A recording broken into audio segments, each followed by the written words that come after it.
This is Galaxy News Hour live. संसदको सबैभन्दा ठूलो दल नेकपा एमालेले चितवनमा भव्य उपस्थितिका बीच 10औं राष्ट्रिय महाधिवेशन गरिरहेको छ। एउटा लोकतान्त्रिक दलमा कार्यकर्ताको व्यापक उपस्थिति माझ नीति र नेतृत्वको आवधिक समीक्षा गर्नु अनिवार्य शर्त हो। महाधिवेशन स्थलका रूपमा नारायणी नदी किनारको छनौट, सौराहा जस्तो पर्यटकीय स्थलको चहल पहल र एक सिङ्गे गैडालाई प्रतीक चिन्ह बनाउने जस्ता केही नवीन प्रयास पनि एमालेले गरेको छ।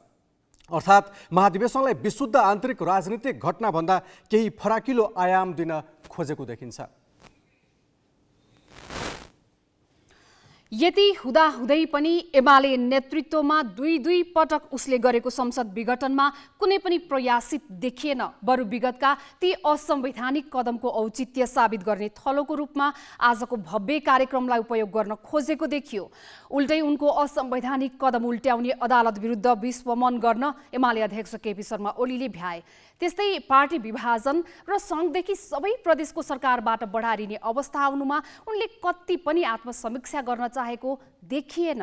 ग्यालेक्सी न्यूज आवरमा आज हामी चितवनबाट एमालेले दिन खोजेको सन्देश र कांग्रेस महाधिवेशन प्रतिनिधि चयनमा सभापति शेरबहादुर देउवा र वरिष्ठ नेता रामचन्द्र पौडेल खेमामा कसको पल्ला भारी छ भनेर पनि हिसाब प्रस्तुत गर्नेछौँ। उता कञ्चनपुरको भीमदत्त नगरको सरकारी जग्गा घोटालाको नयाँ तथ्य सम्बन्धी सामग्री पनि हामीसँग हुनेछन्।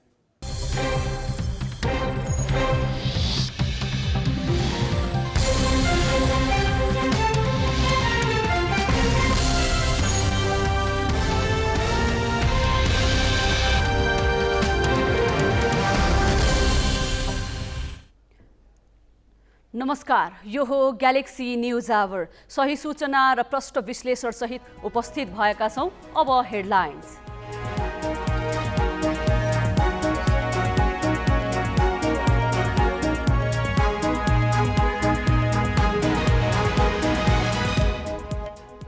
एमालेको 10औं महाधिवेशन चितवनमा सुरु। सत्ताबाट बहिर्गमन र पार्टी विभाजनको घाउ पुर्ने प्रयास। अध्यक्ष ओली भन्छन् आगामी चुनावमा एकल बहुमत ल्याउँछौं। कांग्रेसमा 126 निर्वाचन क्षेत्रको महाधिवेशन प्रतिनिधि छनौट सकियो। अहिलेसम्मको नतिजामा देउबा पक्ष अघि, पौडेल पक्ष पछि। शेयर धितो कर्जाको सीमा र कर्जा निक्षेप अनुपात यथावत। आयातमा कडाई। वाणिज्य ब्याङ्कको ग्यारेन्टीमा निजी कम्पनीले वैदेशिक ऋण ल्याउन सक्ने। कोभिडको नयाँ प्रजाति फैलिएपछि युरोप र केही एसियाली देशद्वारा दक्षिण अफ्रिकासँग हवाई सम्बन्ध विच्छेद। विश्व स्वास्थ्य सङ्गठनद्वारा आपतकालीन बैठक आह्वान। र आइसिसी टी20 महिला क्रिकेटको एसियाली छनौटमा नेपालको तेस्रो जित। मलेसिया 6 विकेटले पराजित। युएईलाई पराजित गरे ग्लोबल छनौटमा प्रवेश गर्ने सम्भावना।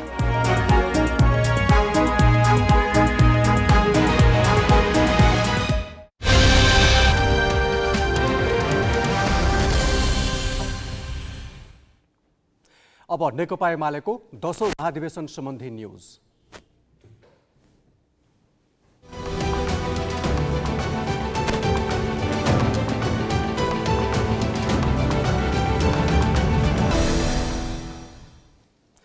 नेकपा एमालेले चितवनमा महाधिवेशन कम, शक्ति प्रदर्शन बढी गरेको छ। सरकारबाट बहिर्गमन र पार्टी विभाजनसँगै सत्तारूढ गठबन्धनको घेराबन्दी बीच एमालेले 10औं महाधिवेशनको उद्घाटन सत्र मार्फत आफू अझै लोकप्रिय पार्टी रहेको दर्शाउन खोजेको छ र दुई पटक संसद विघटन गरेर जनसमर्थन गुमाएको भन्ने विपक्षीको टिप्पणी गलत रहेको सन्देश प्रवाह गर्ने प्रयत्न गरेको छ।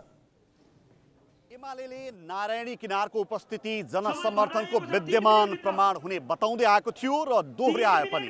हाइटेक प्रचार शैली, नारायणी किनारको तामझाम, सौराहामा प्रतिनिधिका लागि गरिएको व्यवस्थापन अनि देशैभरका कार्यकर्ता जुटाउन उसले अथाह गरेको खर्चबाट एमाले आफू आर्थिक रूपमा सक्षम रहेको सन्देश पनि दिएको छ।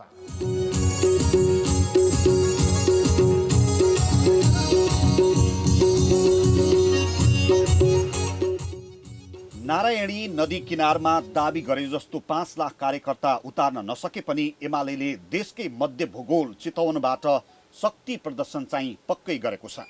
देशभरका कार्यकर्तासँगै शुभेच्छुक र शुभचिन्तकलाई उपस्थिति गराएर एमाले पार्टी विभाजनबाट साङ्गठनिक संरचना र सङ्ख्यामा खासै क्षति नपुगेको प्रस्ट्याउन खोजेको देखिन्छ। विचार र विधानको बहस नभएका कारण नेता कार्यकर्ता यसपल्टको महाधिवेशनमा नेतृत्व छनौटमै केन्द्रित छन्। उपाध्यक्ष भीम रावलले दिने चुनौतीका बीच महाधिवेशनले केपी ओलीको अध्यक्षता दोहोर्याउने निश्चित झैं छ। चुनाव वा सहमति जे हुँदा पनि पदाधिकारी र केन्द्रीय सदस्यमा धेरै अनुहार फेरिने सम्भावना कम मात्रै छ। यसको अर्थ महाधिवेशनले ओली सहित अधिकांश पुरानै अनुहारको निरन्तरता आवश्यकता नै हो भन्ने सन्देश दिन पनि खोजेको छ। माधव नेपाल समूहको बहिर्गमनपछि चुनौतीविहीन बनेका ओलीलाई यो महाधिवेशनले थप शक्तिशाली बनाउने नेता कार्यकर्ताले सङ्केत गरिरहेका छन्।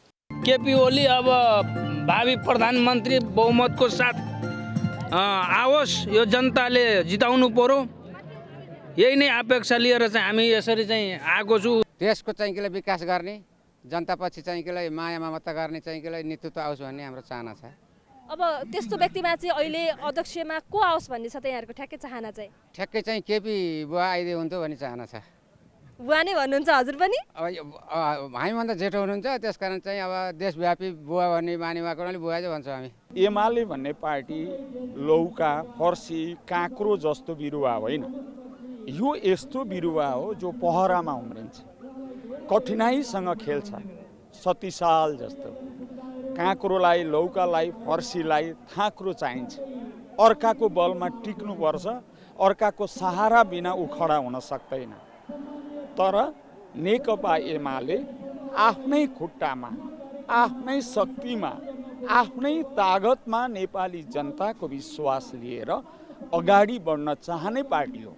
वडा तहबाटै नेतृत्वमा सहमतिको अभ्यास गरेको एमाले केन्द्रीय नेतृत्व सकेसम्म सहमतिमै चयन गर्ने ध्येय त राखेको छ, तर सीमित पदमा असीमित आकांक्षीका कारण निर्वाचन बाध्यता बन्न सक्ने देखिन्छ। हुन त अध्यक्ष ओलीले सहमतिका लागि कसैलाई दबाब नदिने बताएर लोकतान्त्रिक अभ्यासलाई प्रश्रय दिन खोजेको भनिएको छ, तर आफ्नै समूहका आकांक्षीको व्यवस्थापन कठिन भएपछि उनी यसतर्फ लागेको बुझ्न कठिन छैन। नीति, विधान र नेतृत्व महाधिवेशन फरक मितिमा गरेर एमाले नयाँ अभ्यास थालेको अर्को सन्देश पनि दिइसकेको छ। नीति र नेतृत्व महाधिवेशन एकैपटक हुने परम्परालाई तोडेर उसले देशव्यापी रूपमा नीति र नेतृत्व स्थापित गर्न खोजेको बुझिन्छ। वडा, पालिका, जिल्ला, प्रदेश र केन्द्रमा नेतृत्व चयन गरी देशव्यापी रूपमा राजनीतिक सञ्चार दिनु महाधिवेशनको उद्देश्य देखिन्छ। 5 राजनीतिक दलले प्रतिगमन भन्दै ओली विरुद्ध आन्दोलन थालेका बेला एमालेको मूल नेतृत्व तत्काल नयाँ जनादेश आवश्यक छ भन्दै जिल्ला दौडाहामा निस्किएको थियो। परमादेशबाट आएको भन्दै शेरबहादुर देउबा नेतृत्वको सरकार विरुद्ध रहेको एमाले अर्ली इलेक्सनको बहानामा त्यसको आयु छुट्याउन चाहेको पनि देखिन्छ। महाधिवेशनमा सकेसम्म सहमति नभए लोकतान्त्रिक प्रक्रियाबाट नेतृत्व चयन गरेर पार्टी एक ढिक्का रहेको सन्देश सहित एमाले चुनावी अभियानमा होमिन पनि चाहेको छ। महाधिवेशनको मेसो पारेर एमाले वैशाखमा हुने स्थानीय निर्वाचन र त्यसपछि मङ्सिरमा हुने सङ्घ र प्रदेशको निर्वाचनको तयारीलाई तीव्रता दिने अभियान पनि सँगसँगै अघि बढाएको देखिन्छ। महाधिवेशनको अर्को सन्देश नेपालको खास कम्युनिस्ट पार्टी एमाले नै हो भन्ने सन्देश दिनु पनि हो। नेकपा विभाजनपछि अलग्गिएको माओवादी र एकीकृत समाजवादीलाई प्रहार गर्दै खास कम्युनिस्ट पार्टी बन्ने उद्देश्य महाधिवेशनले राखेको छ। अध्यक्ष ओलीले अहिलेको एमाले अदालतको निर्णय अघि कायम नेकपाकै निरन्तरता हो भन्ने गरेका छन्। यो भनेको ठुलो मात्र होइन, कम्युनिस्ट आन्दोलनको मूलधार हामी हौं भन्ने सन्देश दिनु पनि हो।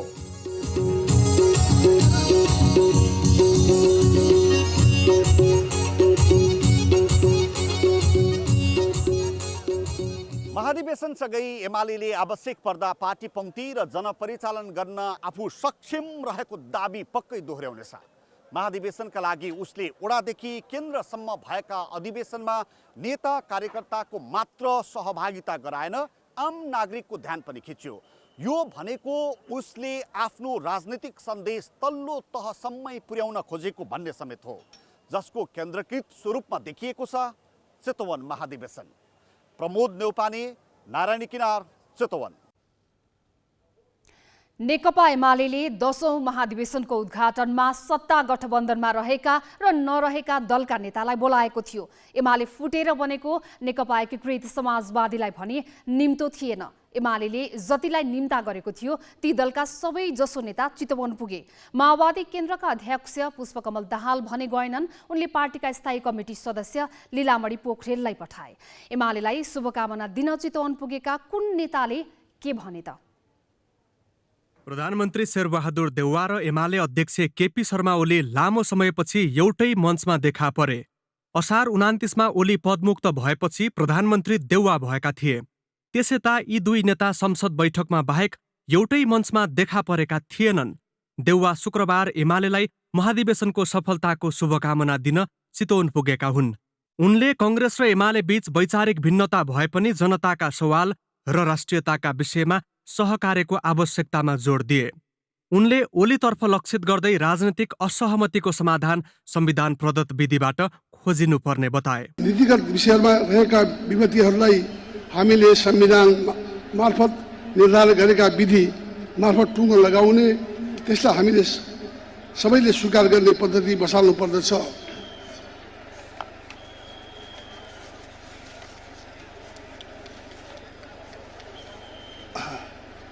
नेपाली कांग्रेस पार्टी यिनै मूल्य र मान्यताप्रति प्रतिबद्ध छ।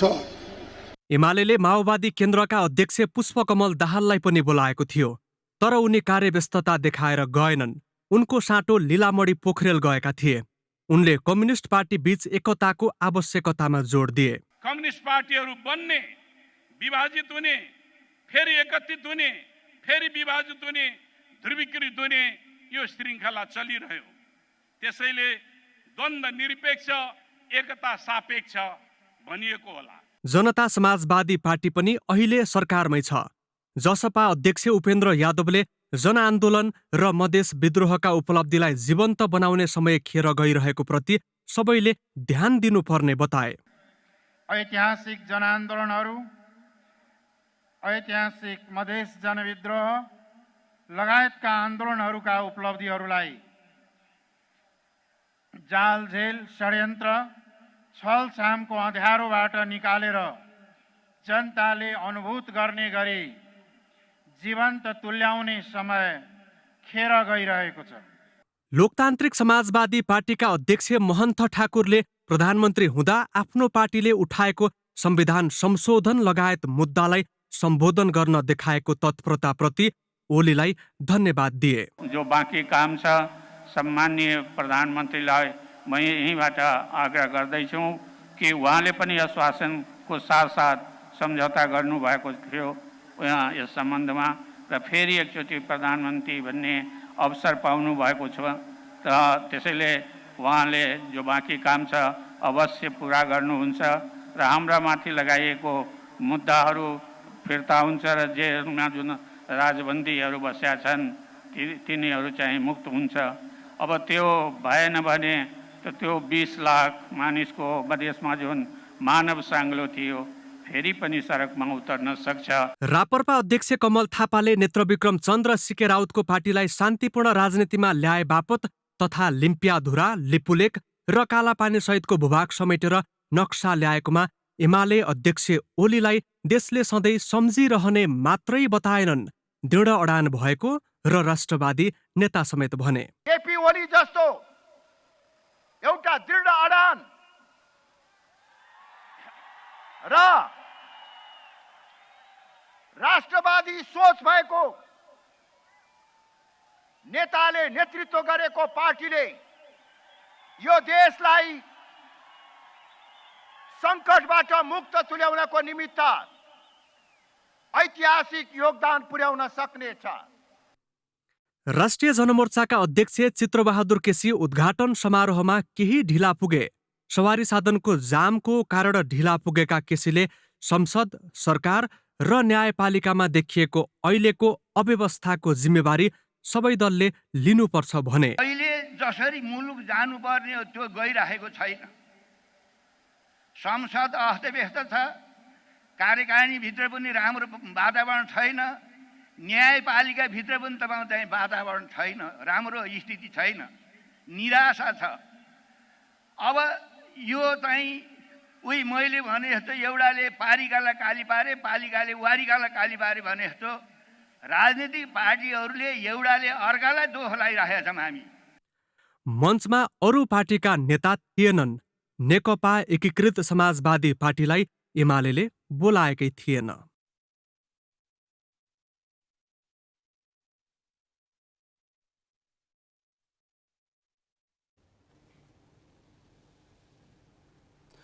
नेकपा एमालेको 10औं महाधिवेशनको उद्घाटन आज चितवनको नारायणगढ स्थित नारायणी नदी किनारमा भयो। पार्टी विभाजनले जनपरिचालनमा कुनै असर नपुर्याएको दाबी गरेको एमाले महाधिवेशनको उद्घाटन समारोहसँगै आफ्नो संगठन पूर्ववत लयमै रहेको जिकिर पनि गरेको छ। एकचोटि आज म नारायणी नदी किनारमा उर्लिएको यो विशाल जनसागरलाई हेर्न आग्रह गर्न चाहन्छु। पूर्वाग्रहका चस्मा फुकालेर हेर्नुभयो भने तपाईहरुले देख्नुहुनेछ आज मेचीदेखि महाकालीसम्मको यो उपस्थिति। एक रोटी पेटमा र 2 रोटी पिठ्यौमा बोकेर अस्ति साँझदेखि यहाँ आएको जनसमुदायको भिडले भन्छ, यो उपस्थितिले भन्छ नेकपा एमाले कमजोर होइन, अझ बलियो भएको छ र अगाडिका सारा चुनौतीहरूलाई चिर्न तम तयार भएर बसेको छ। शक्ति प्रदर्शनका साथ आज एमाले 10औं राष्ट्रिय महाधिवेशन उद्घाटन सत्र टुङ्ग्याएको छ। पार्टी अध्यक्ष केपी शर्मा ओलीबाट चुनाव चिन्ह, पार्टी र राष्ट्रिय झण्डा फहराउँदै उद्घाटन गरिएको खुला सत्र स्थल नेता, कार्यकर्ता र शुभेच्छुकहरूले भरिभराउ रह्यो।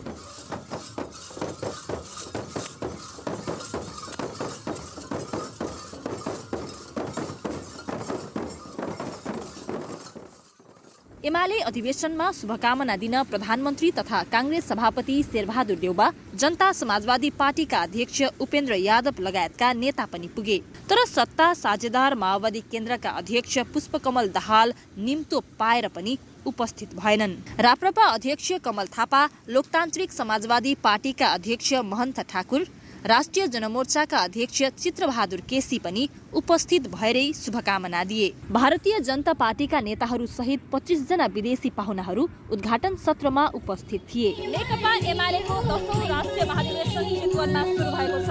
नेता, कार्यकर्ता एकै उत्साही छन्, नाचिरहेका छन्, घुमिरहेका छन्, झुमिरहेका छन्।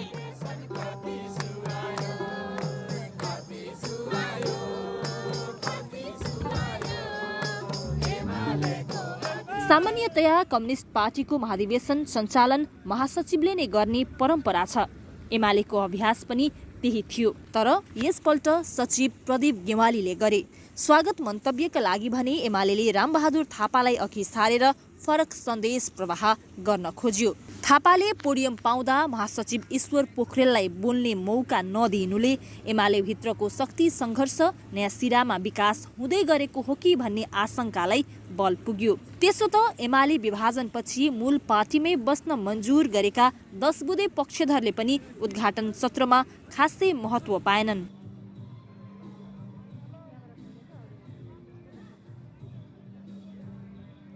कार्यकर्ता परिचालनमा विशेष दखल राख्ने एमाले महाधिवेशन स्थललाई व्यवस्थित गर्न खोजे पनि यातायात व्यवस्था भने असामान्य बन्न पुग्यो।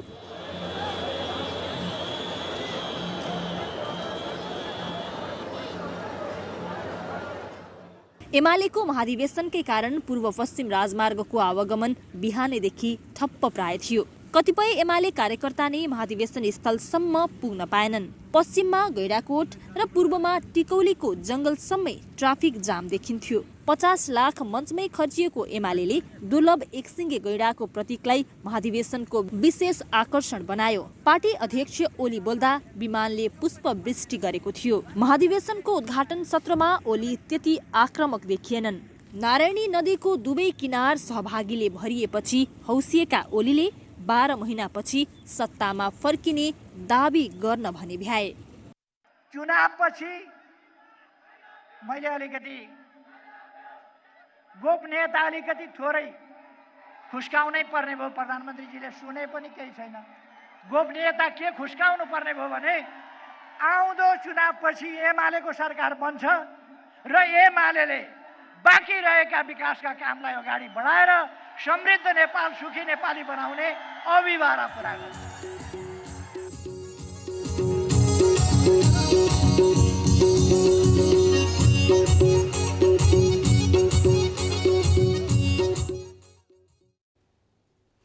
तीन दिनसम्म चल्ने एमालेको 10औं महाधिवेशनले नयाँ नेतृत्व चयन गर्नेछ। महाधिवेशन प्रतिनिधिले अध्यक्षसहित सबै पदमा निर्वाचित गर्नेछन्। उद्घाटन समारोहमा सहभागी प्रतिनिधि र कार्यकर्तालाई हामीले सोधेका छौं, तपाईँ कस्तो नेतृत्व चाहनुहुन्छ?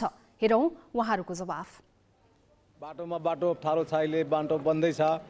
हाम्रो चनौटादेखि यहाँसम्म बाटो एकदमै खराब छ।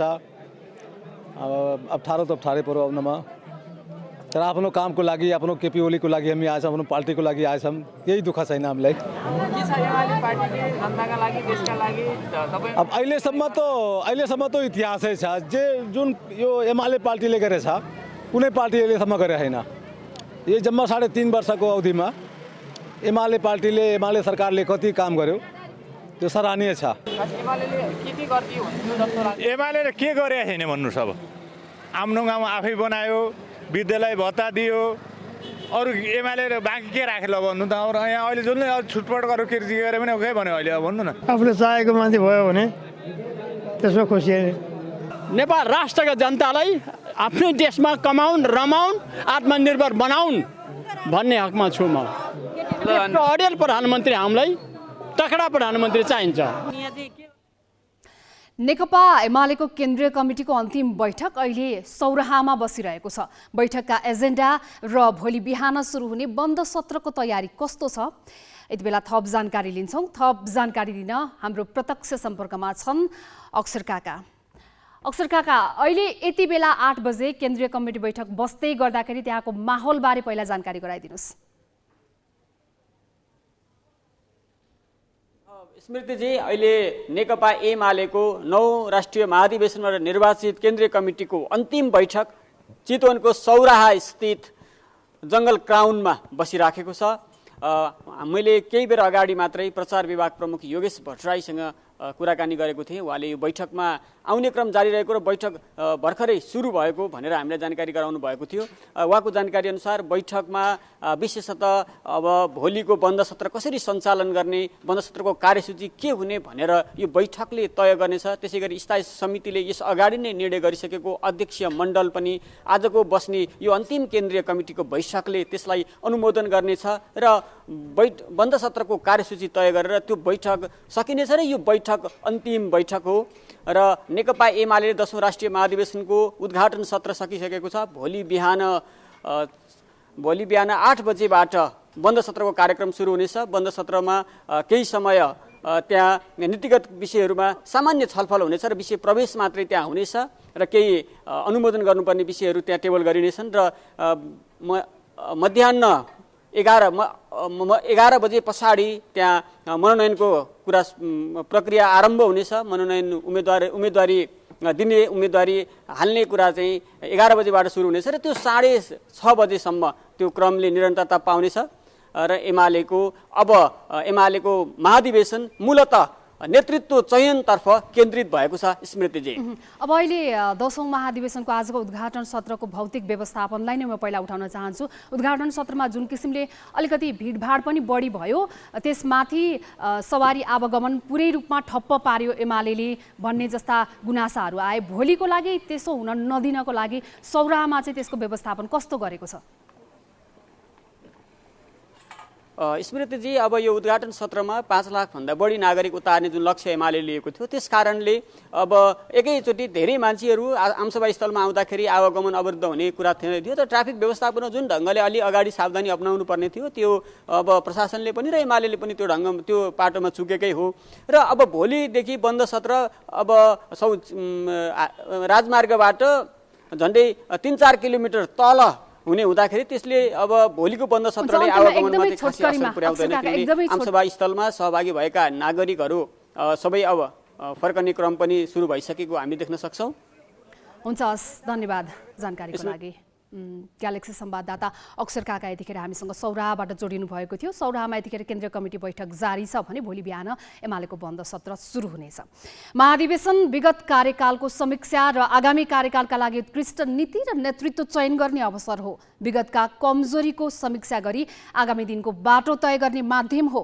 एमालेले नीतिबारे यसअघि विधान महाधिवेशन मार्फत टुङ्गो लगाइसकेकाले चितवन महाधिवेशनलाई नेतृत्व चयनमा मात्रै केन्द्रित गरेको छ।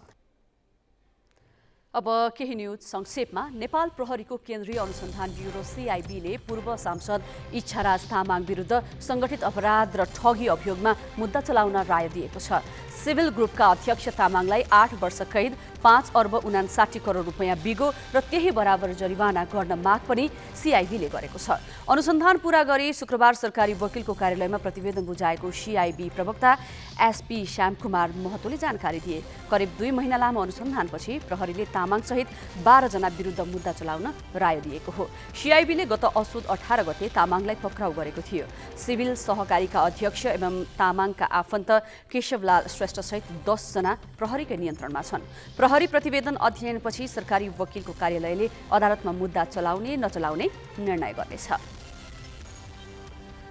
राजस्व अनुसन्धान विभागले करिब 30 करोड रुपैयाँ राजस्व छलीको अभियोगमा विभिन्न 3 कम्पनीका सञ्चालक विरुद्ध मुद्दा दायर गरेको छ। विभागले बाराको शिवरास्थित उज्जवल ट्रेड कन्सर्नका सञ्चालक रामबाबु प्रसाद यादव, दिव्या ट्रेड कन्सर्नका सञ्चालक सरोज मण्डल, टोनी कन्सर्न ट्रेडका सञ्चालक शान्तिराम सेचौला तथा ती 3 कम्पनीका खाता सञ्चालक प्रदीप शाह विरुद्ध आज उच्च अदालत पाटनमा मुद्दा दायर गरेको हो। उनीहरू विरुद्ध वस्तु तथा सेवाको कारोबार नै नगरी नक्कली बिल बनाएर 9 करोड 18 लाख भ्याट र 20 करोड 58 लाख 75 हजार रुपैयाँ आयकर चुहावट गरेको अभियोग लगाइएको छ।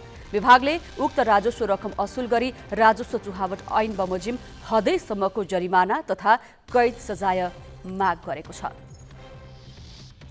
नेपालको विद्युत प्रणालीमा सुधार तथा आधुनिकीकरणका लागि एसियाली विकास बैंक ADB ले थप 7 अर्ब रुपैयाँ भन्दा बढी ऋण सहायता दिने भएको छ।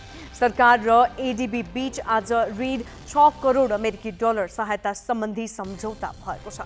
अर्थ मन्त्रालयमा आज एक समारोहका बीच अर्थ सचिव मधु कुमार मरासिनी र ADB का नेपाल निर्देशक अर्नड काउचेसले हस्ताक्षर गरे।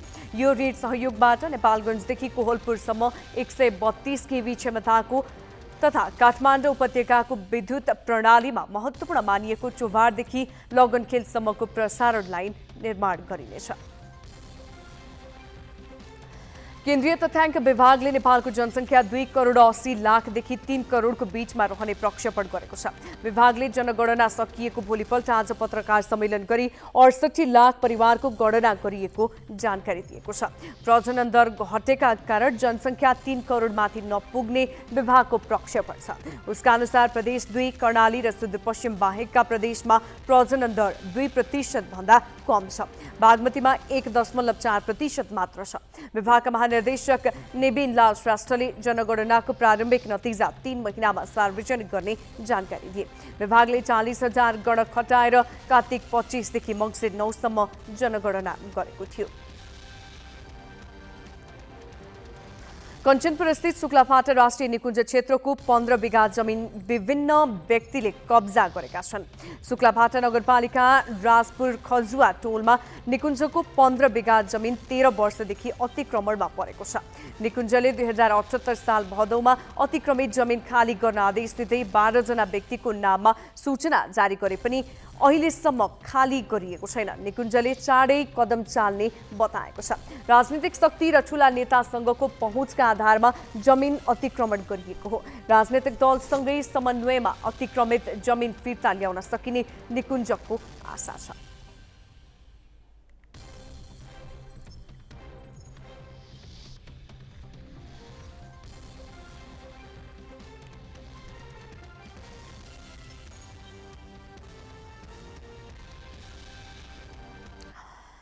कांग्रेस पनि महाधिवेशनको सरगर्मीमा छ। महाधिवेशन प्रतिनिधि चयन लगभग अन्तिम चरणमा पुगेको छ। अहिलेसम्मको अवस्थाले भावी नेतृत्व चयनमा के कसो असर पार्ला, यो सन्दर्भ विनय कुमारबाट। नेपाली कांग्रेसको 14औं महाधिवेशन 2 सातापछि हुँदैछ। त्यसका लागि अहिले धमाधम महाधिवेशन प्रतिनिधि छनौट भइरहेका छन्। प्रतिनिधि सभा निर्वाचन क्षेत्रको अधिवेशनबाट महाधिवेशन प्रतिनिधि छानिएका हुन्, तर सबै क्षेत्रमा अधिवेशन सकिएको छैन। अहिलेसम्म 126 क्षेत्रको परिणाम आउँदा संस्थापन पक्ष अगाडि देखिएको छ। कर्णाली प्रदेशका 10 जिल्लाबाट कांग्रेसको क्षेत्रीय अधिवेशनको मत परिणाम आउँदा सभापति शेरबहादुर देउवा बलियो देखिएका छन्।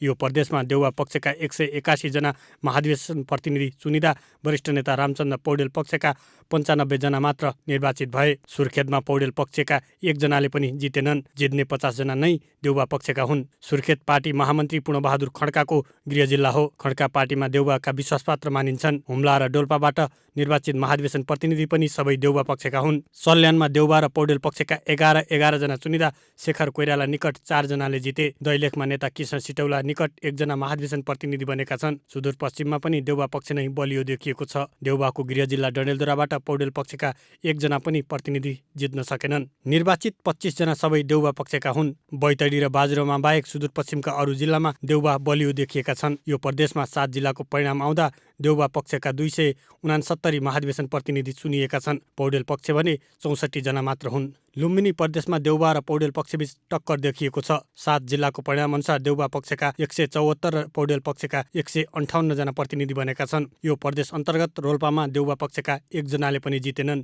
प्रदेश 1 मा 10 जिल्लाको मत परिणाम आउँदा तीव्र प्रतिस्पर्धा देखिएको छ। देउवा पक्षमा 188 र पौडेल पक्षमा 183 जना छानिएका छन्। तर यो प्रदेशमा देउवा र पौडेल दुवै पक्षमा नखुल्नेको सङ्ख्या 97 छ। तीमध्ये 80 जना मोरङका हुन्, अर्थात् उनीहरू कोइराला परिवार निकट मानिन्छन्। बागमती प्रदेशमा पौडेल पक्ष बलियो मानिएको छ, तर पूर्व महामन्त्री प्रकाशमान सिंहले साथ नदिए यो प्रदेशमा पौडेल तेस्रो हुने अवस्था छ। उपत्यकामा छानिएका अधिकांश प्रतिनिधि सिंह निकट हुन्। गण्डकीमा पौडेल बलियो देखिएका छन्। प्रदेश 2 का कतिपय जिल्लामा अधिवेशन हुनै बाँकी रहेकाले प्रतिनिधि कसको पक्षमा बढी हुन्छन् भन्ने अहिले नै भन्न सकिने अवस्था छैन। यो प्रदेशमा सभापतिको उम्मेद्वार घोषणा गरिसकेका विमलेन्द्र निधिको पनि प्रभाव छ। महाधिवेशन प्रतिनिधिको हिसाब किताबलाई आधार मानेर नेताहरू समीकरण बनाउन थालिसकेका छन्। समीकरण प्रकाशमानजी, शशाङ्कजी, शेखरजीहरूसँग निरन्तर संवादमा छु र विस्तृत र गम्भीर संवादमा छु र अत्यन्त सकारात्मक र सौहार्दपूर्ण संवादमा छु। सभापतिमा देउवाले दोहोरिन चाहेपछि निधि उनीबाट टाढा भएका छन्। यस्तै संस्थापन इतर समूह पनि एकमत छैन। पौडेलका साथै सिंहले सभापतिमा दाबी गर्दै आएका छन्। इतर समूहमै पर्ने कोइराला परिवार पनि अलग्गै उम्मेद्वार खडा गर्ने तयारीमा छ। महाधिवेशनका लागि समीकरण एकिन नभएसम्म अहिले चुनिएका महाधिवेशन प्रतिनिधिकै आधारमा जित हारको आकलन गर्नु भने हतार हुनेछ। जिल्ला ब्युरोको सहयोगमा अङ्गराज नेउपाने, ग्यालेक्सी फोके, काठमाडौँ। राजनीति गर्न जो कोही स्वतन्त्र छ। राजनीतिमा संलग्नका आफन्त पनि यसमा जोडिन पाउँछन्। आफन्त भएकै कारण अवसरमा प्राथमिकता पाउनु भने हुँदैन। योगदान र क्षमतालाई मुख्य आधार मानिनुपर्छ। नेपाली राजनीतिमा भने योगदान भन्दा पनि नाताको फेरोमा आफन्तलाई अवसर दिने गलत प्रवृत्ति मौलाइरहेको छ। अहिले नेपाली काङ्ग्रेसको महाधिवेशन प्रतिनिधि चयनले त्यसकै झल्को दिएको छ। नेपाली काङ्ग्रेसका उपसभापति विजय कछादार पार्टीका पुराना नेता हुन्। उनी पार्टीमा योगदानका साथै अन्य कारणले पनि चर्चाकै पात्र हुन्। उनका छोरा सुभाष राजनीतिमा चिनिएका अनुहार होइनन्, तर सुभाष मोरङ 6 बाट महाधिवेशन प्रतिनिधि चुनिए, त्यो पनि निर्विरोध। उनी कार्यकर्तामाझ लोकप्रिय भएका कारण होइन कि पिताका कारण निर्विरोध भएका हुन्। परिवारवादको फाइदा पाउने सुभाष एक्लो होइनन्। नेपाली काङ्ग्रेसका पूर्व महामन्त्री प्रकाशमान सिंहले छोरा प्रभासमान र श्रीमती सृजनालाई काठमाडौँबाट निर्विरोध रूपमा महाधिवेशन प्रतिनिधि बनाए। पार्टीमा योगदान गरेका नेता कार्यकर्ता तथा जिल्ला सभापति र सांसदको भूमिकामा रहेकै नेता महाधिवेशन प्रतिनिधिमा एकपछि अर्को गरी पराजित भइरहेका बेला गच्छदार, सिंह लगायतका नेताले आफ्ना परिवारका सदस्यलाई निर्विरोध प्रतिनिधि बनाएका हुन्। पार्टीका संस्थापक नेता गणेशमान सिंहको विरासत सम्हाल्दै आएका छोरा प्रकाशमानले अब आफ्नो उत्तराधिकारी पनि तयार पार्न लागेका हुन्। काङ्ग्रेसकै वरिष्ठ नेता रामचन्द्र पौडेलकी छोरी संज्ञा पनि कास्की 1 बाट महाधिवेशन प्रतिनिधि बनेकी छन्। खुमबहादुर खड्काका छोरा अनुराग भने लोकप्रिय मतसहित दाङ 1 बाट महाधिवेशन प्रतिनिधि चुनिएका छन्। पूर्व गृहमन्त्री खड्काको केही वर्ष अघि निधन भएको थियो। 2077 चैतमा निधन भएका नेता नवीनराज जोशीकी श्रीमती सपना काठमाडौँ 8 बाट सबैभन्दा धेरै मतसहित महाधिवेशन प्रतिनिधिमा निर्वाचित भएकी छन्। तप्तबहादुर विष्टले सुर्खेतमा लामो समय काङ्ग्रेस सभापतिको रूपमा काम गरे। उनकी श्रीमती धनादेवी भने राजनीतिमा सक्रिय थिएनन्। निधन भइसकेका तप्तबहादुरकै नाममा धनादेवी यसपालि महाधिवेशन प्रतिनिधि भइन्। त्यसो त नेपाली काङ्ग्रेसमा परिवारवाद र वंशवाद नौलो होइन। संस्थापक नेता बीपी कोइरालाका छोरा शशाङ्क अहिले पार्टी महामन्त्री छन्। पार्टीका पूर्व सभापति गिरिजाप्रसाद कोइरालाकी छोरी सुजाता राजनीतिमै छन्। महेन्द्र नारायण निधिका छोरा विमलेन्द्रले त यसपालि सभापतिको उम्मेदवारी नै घोषणा गरिसकेका छन्। कुनै बेला पार्टीमा वंशवादको विरोध गर्ने पार्टी सभापति शेरबहादुर देउवाले छोरा जयवीरलाई क्रियाशील सदस्यता दिइसकेका छन्। उनकी पत्नी आर्जु डडेलधुराबाट निर्विरोध महाधिवेशन प्रतिनिधि भएकी छन्। नेताका परिवारका सदस्यले राजनीति गर्न पाउँदैनन् भन्ने होइन, तर नाताकै कारण उनीहरूले अवसर पाउँदा पार्टीमा वर्षौं योगदान गरेका कतिपय कार्यकर्ता भने जहाँको तहीँ छन्। जितेन्द्र झा, ग्यालेक्सी फोके, काठमाडौँ। काङ्ग्रेसको महाधिवेशनका लागि अहिले चयन भएका प्रतिनिधिकै आधारमा निष्कर्ष निकाल्न कठिन छ। पदको भागबण्डा र आन्तरिक समीकरण के कसरी बन्छन् र भत्किन्छन् भन्ने आधार भावी नेतृत्व तय गर्नेछ। अब केही न्युज संक्षेपमा। आइसिसी टी20 महिला विश्वकप क्रिकेटको एसियाली स्वरूपमा नेपालले लगातार तेस्रो खेल जितेको छ। आज भएको खेलमा मलेसियालाई 6 विकेटले हराएर नेपाल तालिकाको शीर्ष स्थानमा उक्लिएको छ। यो जितपछि नेपालको ग्लोबल छनौट यात्रा बलियो बनेको छ। अन्तिम खेलमा आयोजक युएईलाई हराउन सके नेपाल एसियाली छनौटको विजेता बन्दै ग्लोबल छनौटमा प्रवेश गर्ने सम्भावना नेपालले बलियो बनाउनेछ। मलेसियाले दिएको 93 रनको चुनौती नेपालले 10 बल अगावै 4 विकेट गुमाएर पूरा गर्यो। नेपालको जितमा सीता राणा मगरले 30 र कप्तान रुबिना छेत्रीले 20 रनको योगदान गरे। सरिता मगर 15 रनमा अविजित रहँदा कविता जोशीले 10 रन बनाइन्। नेपालले घरेलु टोली युएई विरुद्ध आइतबार खेल्नेछ। दक्षिण अफ्रिकामा कोभिडको नयाँ भेरिएन्ट पुष्टि भएपछि युरोप तथा एसियाका देशले दक्षिण अफ्रिकासँगको उडान बन्द गरेका छन्। B11529 नाम दिएको भेरिएन्ट निकै खतरनाक भएको विश्व स्वास्थ्य सङ्गठन WHO ले जनाएको छ।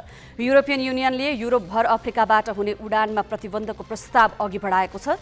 बेलायत, सिङ्गापुर, जापान, नेदरल्यान्ड्स, इटली र इजरायलले दक्षिण अफ्रिका र उसका छिमेकी जिम्बाब्वे, नामिबिया लगायत 5 देशलाई रेड जोनमा राख्दै उडान प्रतिबन्ध लगाएको हो। त्यस्तै चेक गणतन्त्र र जर्मनीले पनि दक्षिण अफ्रिकामा रहेका आफ्ना नागरिकलाई समेत आउन नदिने गरी उडान प्रतिबन्ध लगाएका छन्। तीव्र गतिमा फैलिने यस भेरिएन्टको संक्रमण फैलन नदिने उपाय खोज्न WHO ले आपतकालीन बैठक आह्वान गरेको छ।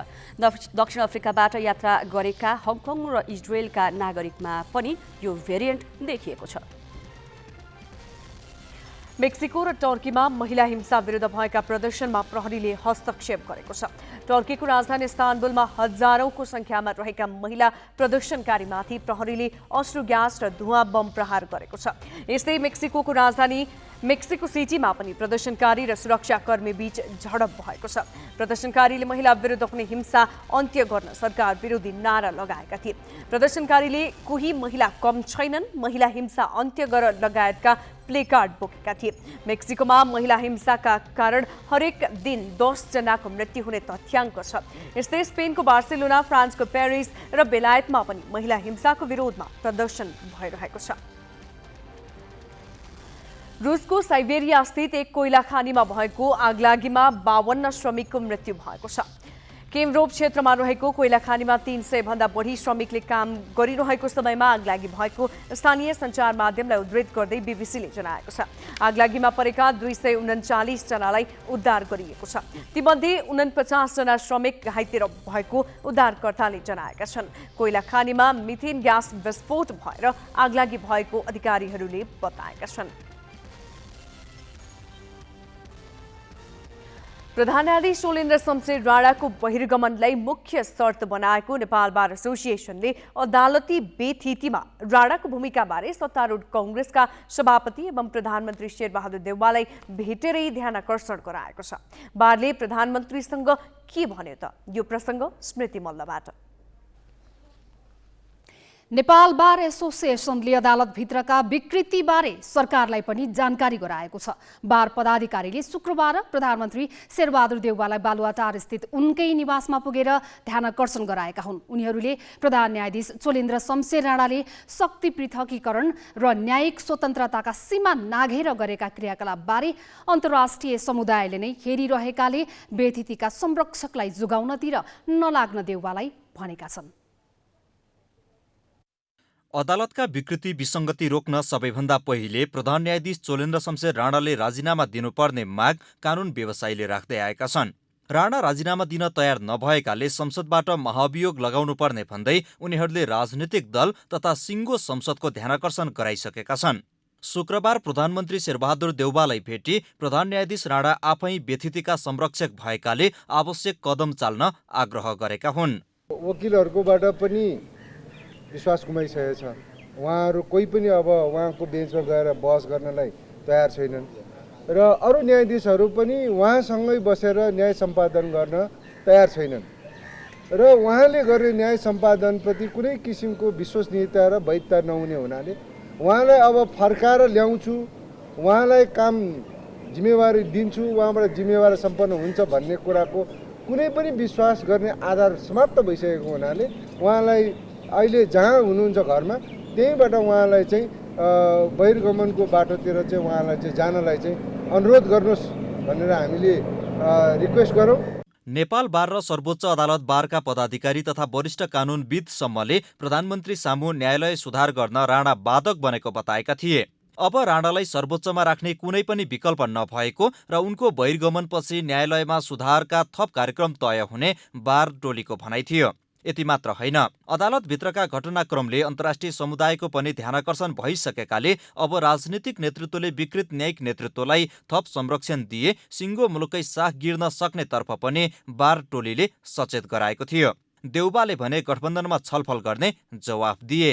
सम्माननीय प्रधानमन्त्रीज्यूले अहिले सत्तामा गठबन्धनको रूपमा रहनुभएका दलहरूसँग आज भोलि नै हामी छलफल गर्छौँ र यसको 1-2 दिनमै यसको चाहिँ हामीले एउटा हाम्रो दृष्टिकोण चाहिँ यसको लागि निकासको लागि उहाँको बहिर्गमनको लागि हामीले जे भनेका थियौँ त्यो विषयहरूमा गम्भीरतापूर्वक उहाँले दिनुभएको छ र उहाँले योभन्दा अगाडि पनि जानकारीमा छ र अहिले पनि यहाँहरूबाट यो जनताको प्रतिनिधिको रूपमा रहनुभएका कानुन व्यवसायहरू ल्याउनु भएको विषयलाई लिएर हामी छलफल गर्छौँ र एउटा निकासको लागि चाहिँ अगाडि बढ्छौँ भन्ने कुरा उहाँले राख्नुभएको छ।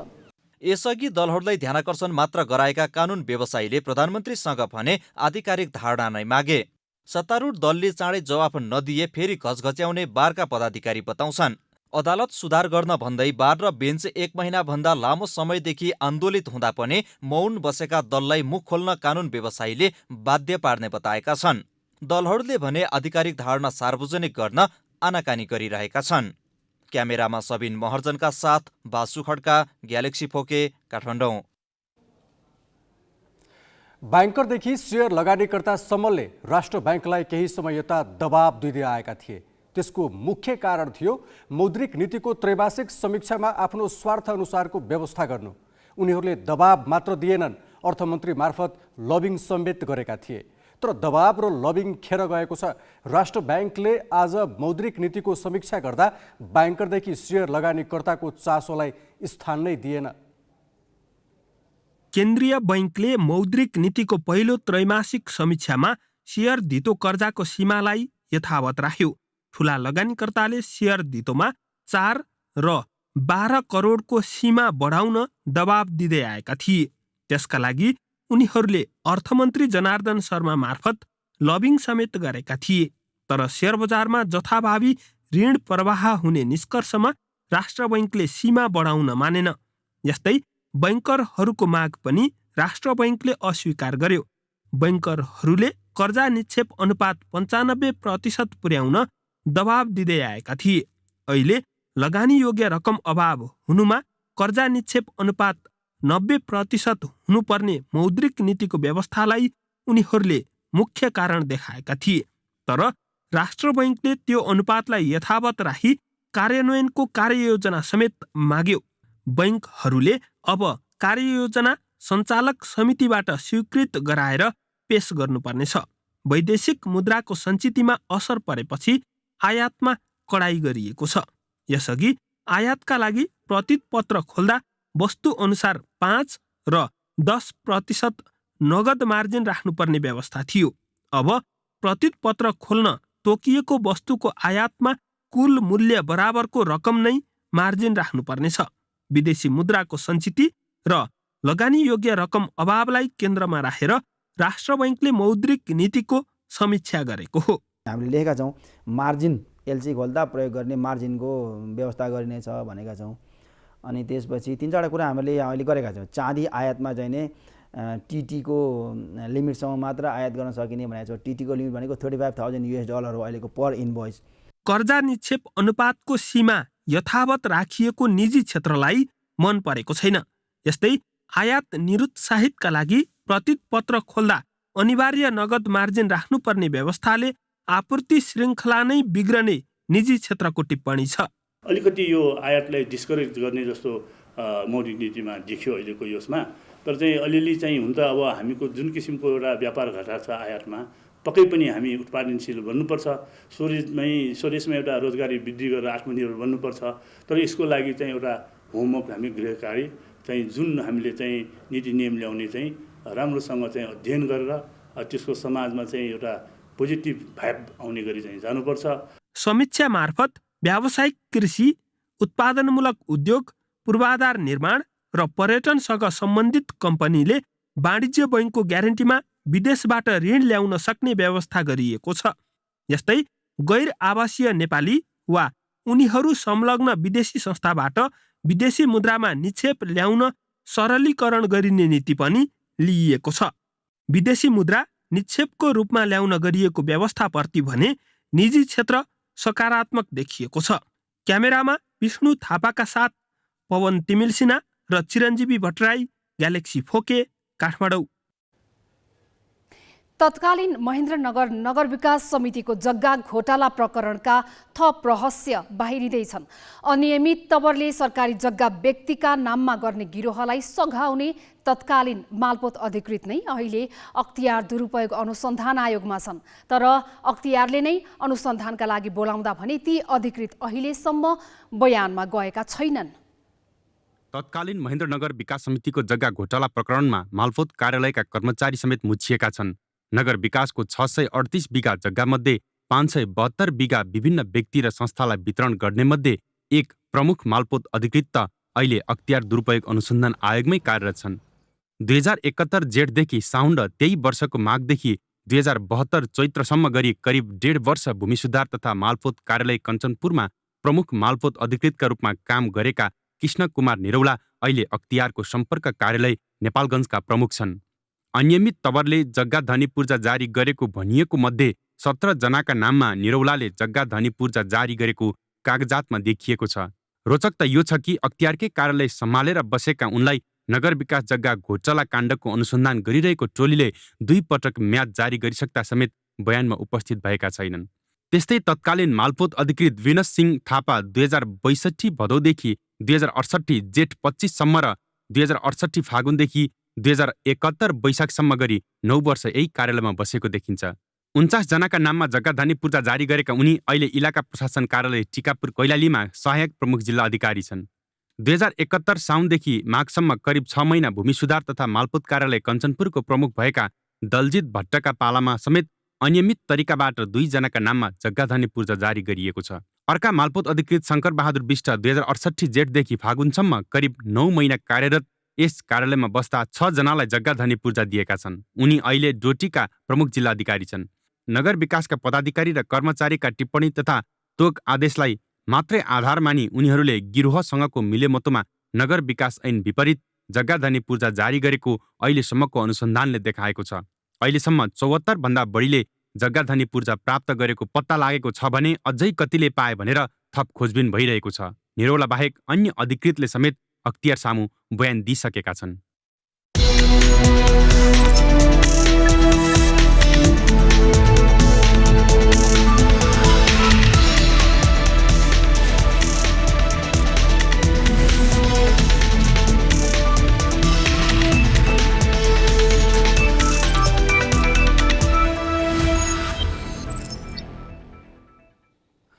नवप्रवेशी सादो बाटो युथ क्लबले उपाधि दावेदार 3 स्टारलाई 0 गोलमै स्तब्ध पार्ला भनेर सायदैले सोचेका थिए, तर आज त्यस्तै भयो।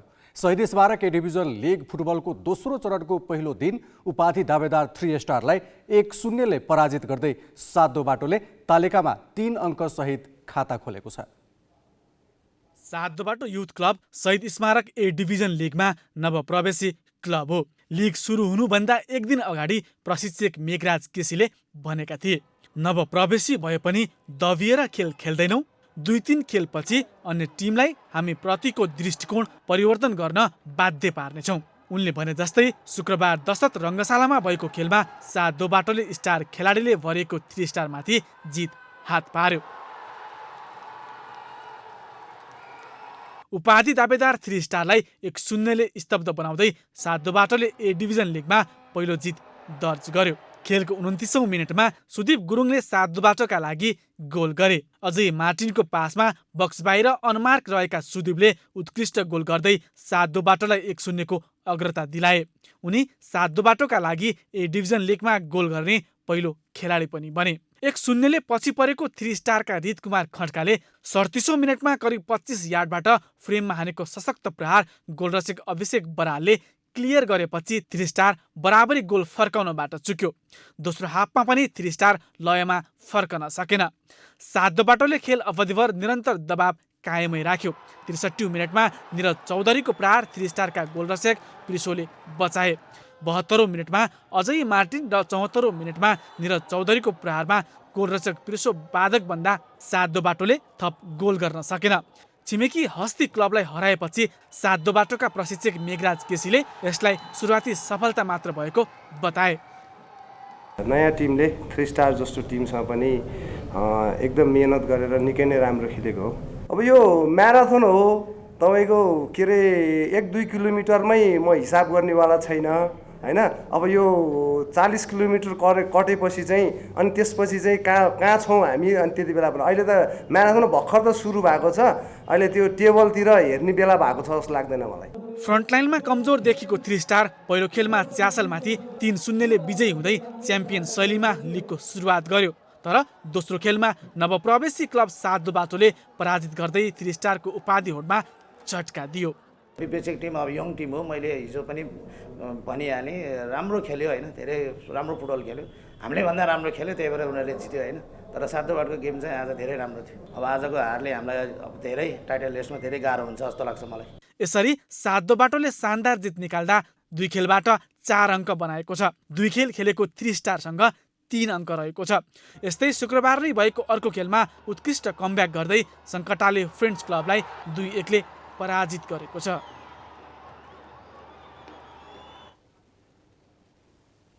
अब केही समयपछि अर्थात् 9 बजे बालबालिकाको गायन सम्बन्धी reality show Sa Re Ga Ma Pa little champs Nepal लिएर आउनेछौँ।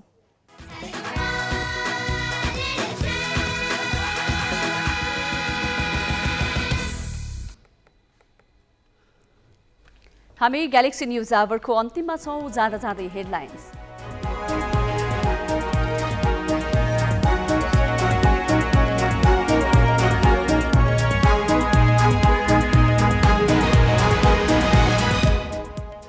एमालेको 10औं महाधिवेशन चितवनमा सुरु। सत्ताबाट बहिर्गमन र पार्टी विभाजनको घाउ पुर्ने प्रयास। अध्यक्ष ओली भन्छन् आगामी चुनावमा एकल बहुमत ल्याउँछौं। कांग्रेसमा 126 निर्वाचन क्षेत्रको महाधिवेशन प्रतिनिधि छनौट सकियो। अहिलेसम्मको नतिजामा देउबा पक्ष अघि पौडेल पक्ष पछि। शेयर धितो कर्जाको सीमा र कर्जा निक्षेप अनुपात यथावत। आयात्मक कडाई। वाणिज्य ब्याङ्कको ग्यारेन्टीमा निजी कम्पनीले वैदेशिक ऋण ल्याउन सक्ने। कोभिडको नयाँ प्रजाति फैलिएपछि युरोपेली र केही एसियाली देशद्वारा दक्षिण अफ्रिकासँग हवाई सम्बन्ध विच्छेद। विश्व स्वास्थ्य संगठनद्वारा आपतकालीन बैठक आह्वान। र आइसिसी टी20 महिला क्रिकेटको एसियाली छनौटमा नेपालको तेस्रो जित। मलेसिया 6 विकेटले पराजित। युएईलाई पराजित गरे ग्लोबल छनौटमा प्रवेश गर्ने सम्भावना।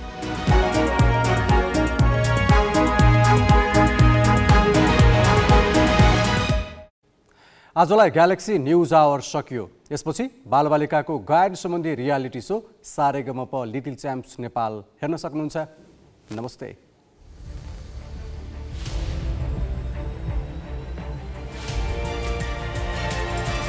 This is Galaxy News Hour Live.